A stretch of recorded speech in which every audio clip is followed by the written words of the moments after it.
Welcome to our channel. నేను మీ నవీన్. తెలంగాణ మాజీ ముఖ్యమంత్రి కల్వకుంట్ల చంద్రశేఖరరావు గారు అంటే కేసీఆర్ గారు మళ్ళీ ఈసారి ఎన్నికల్లో 2028లో గెలిచే విధంగా ఉన్నారా? ఆయన ముఖ్యమంత్రి అయ్యే విధంగా ఉందా? ఆయన జాతక ప్రభావం ఏం చెప్తుంది? వీటి గురించి అడిగి తెలుసుకుందాం. ప్రస్తుతం మనతో వచ్చేసేసి ఆస్ట్రో గురు అమరం నరేష్ బాబు గారు ఉన్నారు. గురుగారు నమస్కారం. నమస్కారం నవీన్ గారు. గురుగారు, చాలా వరకు కూడా జనాల్లో ఈసారి నెక్స్ట్ గవర్నమెంట్ మారుతుంది అని చెప్పి కొద్దిమంది అంటున్నారు. లేదు, మనకు రేవంత్ రెడ్డి గారు చాలా మంచి పనులు చేస్తా ఉన్నారు, సో ఆయన డేర్ అండ్ డాషింగ్గా ఉన్నారు, మళ్ళీ ఆయనే ముఖ్యమంత్రి అవుతారని కొద్దిమంది అంటా ఉన్నారు. సో ఏది ఎట్లా ఉందంటే, ఇప్పుడు మనం గతంలో మాట్లాడాము, రేవంత్ రెడ్డి గారి జాతకం గురించి కూడా తెలుసుకున్నాము. మరి కేసీఆర్ గారి జాతక ప్రభావం ఎట్లా ఉంది? ఆయన ముఖ్యమంత్రి పీఠంపై కూర్చునే విధంగా ఉందండి 2028లో? అది మనం గ్రహాలను బట్టి మాట్లాడదాము. ఎందుకంటే 2023లో కాంగ్రెస్ వస్తుందని ఎవరు ఊహించాలి. బీజేపీ రావచ్చు అనుకున్నారు. అవును, రాష్ట్రం ఉంటే బీజేపీ లేదు, రేవంత్ రెడ్డి అనేటువంటి వ్యక్తి అనూహ్యంగా సీఎం అయినాడు. ఎవరు ఊహించని హఠాత్ పరిణామం మాదిరి అది. ఆయన అట్లా చక్రం తిప్పారేమో. ఏమో గ్రహాలే. ఎందుకంటే ఇప్పుడు చెప్తాను మీకు. ఇప్పుడు ఈయన యొక్క జాతకం ప్రకారం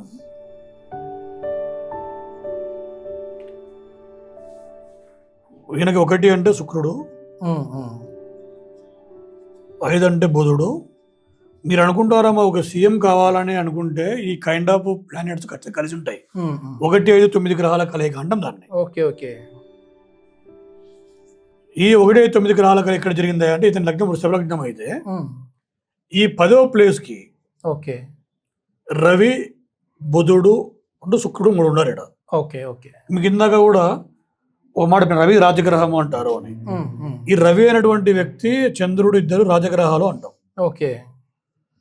ఈ రాజగ్రహాల ఆల్రెడీ మనము ఇంతకుముందు జాతకం ఎవరి జాతకం చూసినా కూడా సీఎం అయినాడు అంటే ఈ ఖచ్చితంగా రవిచంద్రుల కలయిక 10th ప్లేస్ లో ఉండాల్సిందే. అది అంటే ఇప్పుడు రేవంత్ రెడ్డి గారికి కూడా 10th ప్లేస్ లో ఉన్నాయా? పక్కా ఉన్నాయి. రవిచంద్ర 100% ఉంటాయి. రేవంత్ రెడ్డి గారికి ఉంటాయి, అప్పుడు జగన్మోహన్ రెడ్డి గారికి ఉంటాయి, చంద్రబాబు నాయుడు గారికి ఉంటాయి. అది కాకపోతే కారు వాళ్ళు. అందులో డౌట్ వద్దు మీకు. రవిచంద్ర గ్రహాల పర్మిషన్ లేకుండా ముఖ్యమంత్రి కావడం కళ. ఇప్పుడు నార్మల్ వ్యక్తికి ఉన్నాయనుకోండి సార్, మరి వాళ్ళకు కూడా ముఖ్యమంత్రి అయ్యే అవకాశం ఉంటుంది. ముఖ్యమంత్రి అంటే అర్థమైంది రాజు, ఒక స్టేట్కి రాజు. వాడుకున్నటువంటి వాతావరణ పరిస్థితులకు, అనుకూల పరిస్థితులకు ఆయన రంగానికి వాడు బాసే ఉంటాడు. ఏ ఫీల్డ్ లో చేస్తా ఉంటే ఆ ఫీల్డ్ ఆ ఫీల్డ్ లో కింగ్. అందులో డౌట్ వద్దు. ఇక్కడ ఇతని యొక్క జాతకంలో మనము శని గ్రహానికి 1, 3, 7, 10 3 గ్రహాల కలయిక ఉంటుంది. ఈ శని గ్రహం వచ్చేసి 3వ దృష్టి చూసి ఈ 14 డిగ్రీలు ఇక్కడ ఉండి 16 ఇక్కడ పడతాడు. మకర కుంభాలకు అధిపతి శని. అంటే ఈ శని ప్లేస్ లో ఉండడం వల్ల ఇప్పుడు శని, బుధ, శుక్ర 3 గ్రహాల కలిగి జరిగిందే. దానితో పాటు రవి గ్రహం ఉంది. మోరోవర్ ఈ చంద్రుడు అనేటువంటి గ్రహం కూడా 7వ దృష్టి ఉంటుంది. ప్రతి గ్రహానికి 1 మరియు 7వ దృష్టి ఉంటుంది. కానీ శనికి, కుజుడికి, గురువుకి మాత్రమే విశేష దృష్టి ఉంటుంది. అర్థమైంది అంటే 1, 7తో పాటు శనికి 3, 10 ఎక్స్ట్రా ఉంటాయి, కుజుడికి 4, 8 ఎక్స్ట్రా ఉంటాయి. Common for 1, 7, 1, 7. గురువు గారికి 5 అంటూ 9 ఎక్స్ట్రా ఉంటుంది. ఈ పాయింట్ ఆఫ్ వ్యూలో రవిగ్రహము, బుధుడు, శుక్రుడు ఇక్కడ కలవడము, శని 3వ దృష్టి చూసి మళ్ళీ ఇక్కడ పడడము, చంద్రుడు గారు కూడా ఇక్కడ 1 అయితే 1, 2, 3, 4, 5, 6, 7 చూసి మకర కుంభాలు రెండింటి కూడా అధిపతి శని కాబట్టి నీకు 2 ఇళ్ళు ఉన్నాయంటే 2 ఇళ్ళు డీపేర్ చెప్తాం మాట్లాడినట్టు ఈ 2 ప్లేస్లో పడడం వల్ల ఈయన కూడా రవి చంద్రుడు కలయిక జరిగింది. అందువల్లనే ఆ మనిషి ఒక తెలంగాణ ఆవిర్భావానికి కారకుడు అయ్యాడు. మొదటి పారి ముఖ్యమంత్రి, 2వ పారి ముఖ్యమంత్రి అయ్యాడు. గోచారం వల్ల ఆయన ఓడిపోయినాడు. ఏం జరిగింది అప్పుడు? అంటే ఓడిపోవడానికి కారణం ఏంటి? గురువే. ఏమైంది? గురువు ఇక్కడ గురుగ్రహం ఉంది కదా, ఇప్పుడు ఆ గురువు వచ్చేసి వీళ్ళకి ఈ 5th ప్లేస్ లో కానీ 7th ప్లేస్ లో పడి ఉంటాడు. అది వాళ్ళు చిన్న రెమెడీ చేయించుకుంటే కూడా ఈ పరిస్థితి రాదు. ఏమవుతుందంటే వాళ్ళు ఆ టైంలో చేపించుకోరు. బలమైనటువంటి కర్మ ఉన్నప్పుడు మనం ఎవరిని నమ్మం. ఇప్పుడు కేసీఆర్ గారు బాగా నమ్ముతా ఉంటారు కదా, జాతకాలన్న దేవుళ్ళన్న నమ్ముతా ఉంటారు. మరి ఈ మాత్రం తెలిసి ఉండదా? మంచి మాట. ఇప్పుడు ఇది సబ్జెక్ట్ డిఫరెంట్ ఉంటుంది. కొంతమంది నీకు గురుగ్రహం, శుభగ్రహం అని చెప్పిట్టారు, వాళ్ళని తప్పు పట్టడం, వాళ్ళ సబ్జెక్ట్ ఉండొచ్చు. ఇక్కడ ఏం జరిగిందంటే, నేను ఒక 2 పేర్లు చెప్పాను. కానీ నేను లాస్ట్ ఇయర్ 2023లో ఒక వ్యక్తి కోసము ఒక పూజ కోసం పోయినప్పుడు ఆపోజిషన్ నాయకుడు పూజ చేపిస్తున్నాడు, అదే గుడిలో ఆపోజిషన్ నాయకుడు పూజ చేపిస్తున్నాడు. ప్రజెంట్ ఉన్న వ్యక్తి పూజ చేపిస్తున్నాడు. 2 వ్యక్తుల పేరు చెప్తారు. I was shocked. ఇప్పుడు మన ఇద్దరి దగ్గర ఆడికాడికి ఉన్నాయనుకో, నేను చేపించుకుంటే నేనే గెలుస్తా. నువ్వు ఇద్దరు ఈక్వల్ ఉన్నాము, నువ్వు చేపిస్తే నేను చేపిస్తే. మరి ఏమైతే అప్పుడు గోచారం ఇవ్వండి బలంగా చెడిపోతే వాడు ఓడిపోతాడు. Okay okay. లాస్ట్ అటు జరిగింది.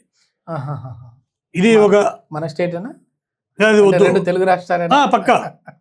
Okay okay. ఈ ప్రాబ్లం ఉంటుంది. ఇప్పుడు ఇక్కడ ఈయనకి ఆ గురుగ్రహం అనే గ్రహం కుటుంబ స్థానంలో ఉండడం వల్ల అప్పుడప్పుడు కుటుంబం అంటే పంచమ స్థానం కూడా చాలా పవర్ఫుల్ అండి. అది కూడా ఇబ్బంది పెట్టింది ఆయనకి. అంటే రాంగ్ డెసిషన్ తీసుకుంటారు ఆ టైంలో. వాళ్ళు తీసుకోవాలని తీసుకోరు, అలాంటి వాతావరణం క్రియేట్ చేస్తాయి. కాబట్టి ఇప్పుడు ఇంకొకటి జోక్యం అంటే పోయిన సంవత్సరము ఎలక్షన్లప్పుడు ఆంధ్రప్రదేశ్ కానీ తెలంగాణలో కానీ ఎవరు గురువర్గం ఉంటే వాళ్ళే గెలిచారు. Okay okay. ఈయన గురువర్గం కాదు. అంటే అక్కడ చంద్రబాబు నాయుడు గారికి గురువర్గం ఉన్నదా? పక్కా ఉంటుంది. ఎందుకంటే జగన్మోహన్ రెడ్డి సార్ది పక్కగా ఆయన వర్గం శని వర్గం. 90% ఆఫ్ పీపుల్ ఓడిపోయారు వర్గం శని వర్గం. మళ్ళీ ఏమనుకుంటాం వాళ్ళ పథకాలు బాగాలేవు, అవి బాగాలేవు, ఉత్తరవన్నీ గ్రహాలకి నీతో నీ బిహేవియర్తో పని లేదు. Okay okay. నువ్వు మంచోడు అని గ్రహాలు సేమ్ చేయవు. ఓకే, నువ్వు ఇచ్చిన పథకాలను బట్టి చేయవు. ఇప్పుడు జనాలు కదా ఓట్లేసి. సరే, వాళ్ళ మంచి మాట. ఇప్పుడు డిఎంకే స్టాలిన్ చేయని పథకాలు లేవు. వాళ్ళకి క్వైట్ ఆపోజిట్ ఫర్ బీజేపీ. ద్రవిడ సిద్ధాంతానికి వాళ్ళే కారకము.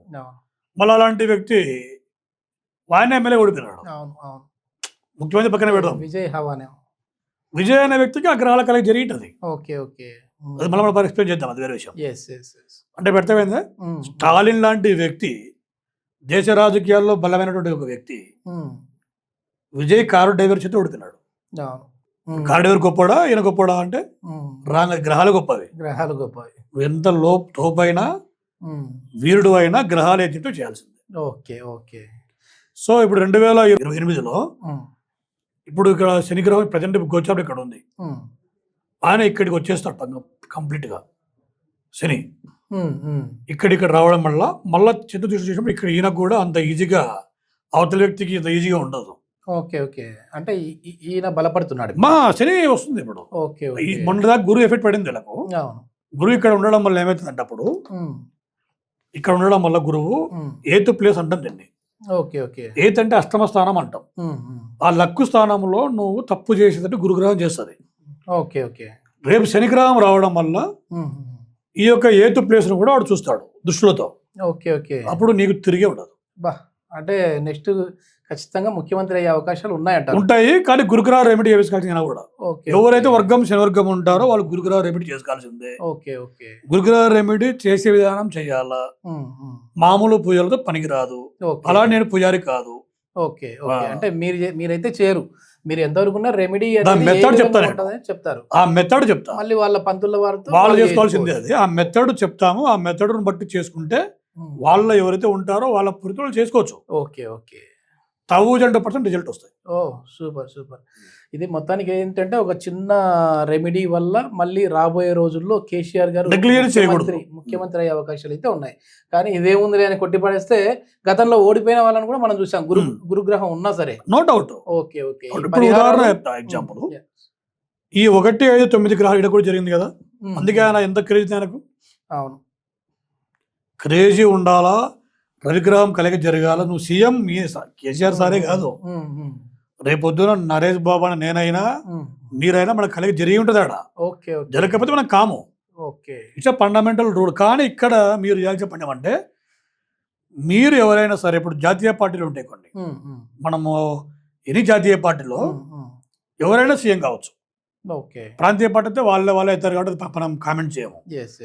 జాతీయ పార్టీలో కనుక మీకు ఈ కాంబినేషన్ ఉంది అని మీకు తెలిస్తే definitely you try for CM post. Okay, అంటే కాంటాక్ట్ అయ్యి మిమ్మల్ని అసలు ఏ రెమెడీ చేయించుకోవాలనేది అయితే తీసుకోవచ్చు. పక్కగా మీరు కావాలంటే మేము నెక్స్ట్ కూడా సిరీస్ చేస్తాము, ప్రధానమంత్రి గారి నుంచి అందరివి.